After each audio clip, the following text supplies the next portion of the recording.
On vit dans un monde où il y a plein de croyances différentes, n'est-ce pas? Du coup, une question super importante se pose. Comment on peut se parler, échanger, tout en se respectant? C'est une question essentielle et aujourd'hui, on va explorer ensemble la perspective de l'islam sur ce sujet. Alors, comment on fait concrètement pour construire des ponts entre les gens, au lieu de murs? C'est vraiment la grande question. Et ce qui est intéressant, c'est que l'islam donne des pistes, des orientations très claires pour nous guider. Bon, pour bien comprendre cette approche, il faut aller voir à la source. Ces principes sur le dialogue, ils ne sortent pas d'un chapeau, hein. Non, non.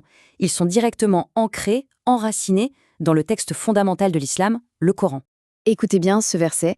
Il vient de la sourate Al-Ankabut, le chapitre 29, verset 46. C'est une véritable pierre angulaire. Il dit qu'il ne faut discuter avec les gens du livre que de la meilleure façon. Et il nous encourage à dire qu'on croit en un Dieu unique, le même pour tous. Ce verset, il s'adresse directement aux musulmans pour leur discussion avec les juifs et les chrétiens. Et le point clé, ce n'est pas juste de discuter, c'est de le faire de la meilleure façon. C'est vraiment la base de tout. Alors, si on décompose un peu ce verset, qu'est-ce qu'on retient? D'abord, il y a cette idée de la meilleure manière. Ça veut dire que la façon de parler, d'être bienveillant, c'est aussi important que ce qu'on dit. Ensuite, on nous invite à trouver un terrain d'entente. Ici, c'est la croyance en un Dieu unique. C'est un point commun super puissant. Et enfin, le verset montre qu'on peut tout à fait affirmer sa propre foi tout en respectant profondément les croyances des autres. L'un n'empêche pas l'autre, bien au contraire. Et attention, tout ça, ce n'est pas juste de la belle théorie, loin de là. C'est du vécu. Le prophète Mohammed, que la paix et la bénédiction soient sur lui, a lui-même mis ça en pratique. Il a par exemple accueilli des chrétiens dans sa propre mosquée pour pouvoir échanger, débattre. Et encore plus fort, il a mis en place la fameuse Constitution de Médine, un document incroyable pour l'époque qui protégeait les droits et la sécurité de toutes les communautés. Ok, on a vu les fondations, les grands principes. Maintenant, passons à la pratique. Comment on transforme tout ça en actions concrètes? On peut voir ça un peu comme une petite boîte à outils pour réussir un bon dialogue. Alors, dans cette boîte à outils, il y a 4 règles. Elles sont simples, mais vraiment puissantes. Numéro 1, le respect absolu. Numéro 2, l'écoute active. 3, éviter les préjugés. Et 4, la sagesse dans l'argumentation. C'est un peu comme un chemin à suivre pour que la conversation se passe bien. Et la première règle, le respect, elle est vraiment, vraiment importante. Il y a un autre verset du Coran dans la sourate Al-An'am, chapitre 6, verset 108, qui est juste hyper clair là-dessus. Vous voyez la sagesse derrière ça? Ce n'est pas seulement une question de respect. C'est aussi pour éviter de créer un cercle vicieux d'insultes et de colère. Ensuite, la deuxième règle, l'écoute active. Qu'est-ce que ça veut dire? Eh bien, ce n'est pas juste attendre poliment que l'autre ait fini de parler pour pouvoir placer sa réponse. Non, l'écoute active, c'est faire le silence à l'intérieur de soi. C'est essayer de comprendre pour de vrai ce que l'autre personne pense et ressent. Ça demande de la patience et beaucoup d'humilité. Maintenant, on arrive à un point super important et qui est souvent mal compris. C'est quoi, au fond, le but du dialogue? Pourquoi on discute avec des gens qui ne croient pas comme nous? L'objectif, ce n'est peut-être pas celui qu'on imagine. Regardons ça de plus près.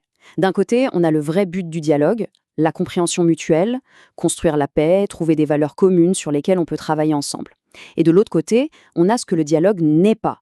Ce n'est pas une tentative de conversion à tout prix, ce n'est pas une compétition pour savoir qui a raison, et ce n'est pas non plus essayer de mélanger toutes les religions. La distinction est vraiment cruciale. Et cet objectif de se connaître, il est magnifiquement exprimé dans le Coran. Dans la sourate Al-Hujurat, chapitre 49, verset 13, on lit que la diversité des peuples et des tribus a été créée pour qu'on apprenne à se connaître. C'est magnifique, non?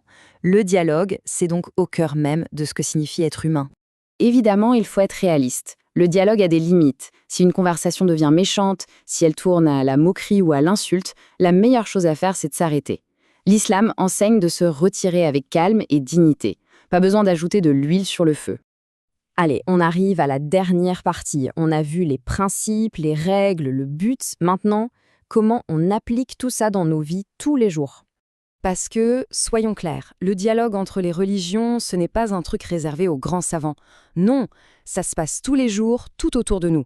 Avec nos amis qui ont une autre foi, avec nos voisins, à l'école et même, oui, sur les réseaux sociaux. Chaque petite interaction est une occasion de dialogue. En fait, il y a un nom pour ça, on l'appelle le dialogue de la vie. C'est tout simple, c'est juste vivre ensemble, pacifiquement, en harmonie.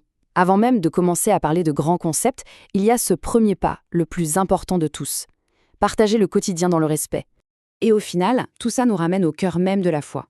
Il y a un hadith, une parole du prophète rapportée par At-Tirmidhi, qui dit « Le croyant qui a la foi la plus complète est celui qui a les meilleures manières ». C'est très profond. Ça veut dire qu'avoir un bon comportement, être respectueux dans le dialogue, ce n'est pas juste un plus, c'est la preuve d'une foi solide et complète.